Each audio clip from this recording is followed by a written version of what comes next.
Pension హక్కు ఇటీవల కాలంలో దేశవ్యాప్తంగా చర్చనీయాంశమైన అంశాల్లో పెన్షన్ కూడా ఒకటి.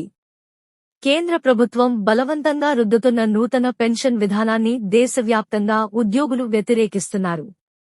ఉద్యోగ విరమణ అనంతరం ప్రశాంతంగా గడవవలసిన జీవితాలు ఈ విధానంతో ప్రశ్నార్థకంగా మారుతుండటమే దీనికి కారణం. శక్తియుక్తులన్నీ ఉద్యోగులుగా ఖర్చు చేసిన తరువాత మిగిలిన జీవితాన్ని గౌరవప్రదంగా గడపడానికి ఉద్దేశించిందే పెన్షన్.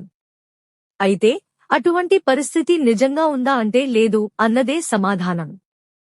అనేక రంగాల మాదిరే ఈ విషయంలోనూ మన దేశానిది అధమస్థానమే. అమెరికాకు చెందిన కన్సల్టింగ్ కంపెనీ మెర్సర్, స్వచ్ఛంద సంస్థ సిఎఫ్ఏ ఇన్స్టిట్యూట్ కలిసి సంయుక్తంగా విడుదల చేసిన తాజా ప్రపంచ పెన్షన్ సూచీ 2023లో భారతదేశ స్థానం చివరి నుండి మూడవది.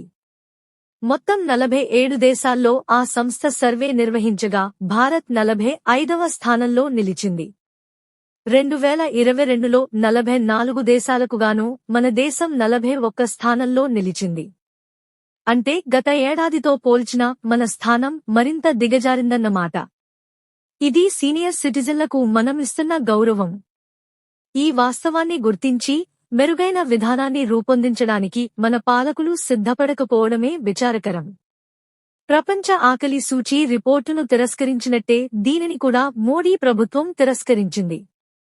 2021లో పెన్షన్ సూచీలో భారత్ చివరి స్థానంలో నిలవడంతో పార్లమెంటులో ప్రస్తావనకు వచ్చింది. దీనిపై వివరణ ఇచ్చిన ప్రభుత్వం ఆ సూచికలో విశ్వసనీయ సమాచారం లేదని, అన్ని అంశాలను పరిగణలోకి తీసుకోలేదని ప్రకటించింది. ఆ తరువాతైనా పెన్షన్ విధానంలో మెరుగైన మార్పులు తీసుకువచ్చిందా అంటే అదీ లేదు. ఏటికేడాది దిగదుడుపే. నిజానికి మెర్సర్ సిఎఫ్ఏ ఇన్స్టిట్యూట్ గత 15 సంవత్సరాలుగా విడుదల చేస్తున్న గ్లోబల్ పెన్షన్ ఇండెక్స్ కు ప్రపంచవ్యాప్తంగా గుర్తింపు ఉంది. తాజా సర్వేను 64% ప్రపంచ జనాభాకు ప్రాతినిధ్యం వహించేలా 47 దేశాల్లో ఈ సర్వే జరిగింది. ఆ దేశాల్లోని పెన్షన్ విధానాలను సమగ్రంగా అధ్యయనం చేయడంతో పాటు 50 అంశాలను ప్రాతిపదికగా తీసుకున్నట్లు నిర్వాహకులు తెలిపారు. ఈ సర్వేలో 85 పాయింట్లతో నెదర్లాండ్స్ మొట్టమొదటి స్థానంలో నిలవగా, 83.5 పాయింట్లతో ఐస్లాండ్ రెండవ స్థానంలో, 81.3 పాయింట్లతో డెన్మార్క్ మూడవ స్థానంలో నిలిచాయి. 45వ స్థానంలో నిలిచిన భారత్కు 45.9 పాయింట్లు దక్కగా, 42.3 పాయింట్లతో అర్జెంటీనా చిట్టచివరన నిలిచింది. అమెరికాతో పాటు మధ్యస్థంగా ఉన్న అనేక దేశాలు తీసుకురావాల్సిన మార్పులను పేర్కొన్న నివేదిక చైనా, కొరియా, సింగపూర్, జపాన్ వంటి దేశాలు మెరుగైన విధానాలను అమలు చేస్తున్నాయని తెలిపింది. అదే సమయంలో భారత్ పనితీరుపై అది పెదవి విరిచింది. నయా ఉదారవాద విధానాల ఫలితంగా దుర్భరమవుతున్న బతుకులు, పెరుగుతున్న ద్రవ్యోల్బణం, జీవన ప్రమాణాల్లో వస్తున్న మార్పులు, అంతకంతకు భారమవుతున్న వైద్య ఖర్చుల తీరును ప్రస్తావించిన నివేదిక వీటిని తట్టుకునే విధంగా పెన్షన్ విధానాలను రూపొందించాలని ప్రపంచ దేశాలకు సూచించింది. మెరుగైన పెన్షన్ విధానం కోసం దేశంలోనూ, ప్రత్యేకించి మన రాష్ట్రంలోనూ ఉద్యోగులు, ఉపాధ్యాయులు సాగిస్తున్న పోరాటాన్ని ఈ నేపథ్యంలోనే చూడాలి. ఈ సందర్భంగా ప్రస్తావనార్హం.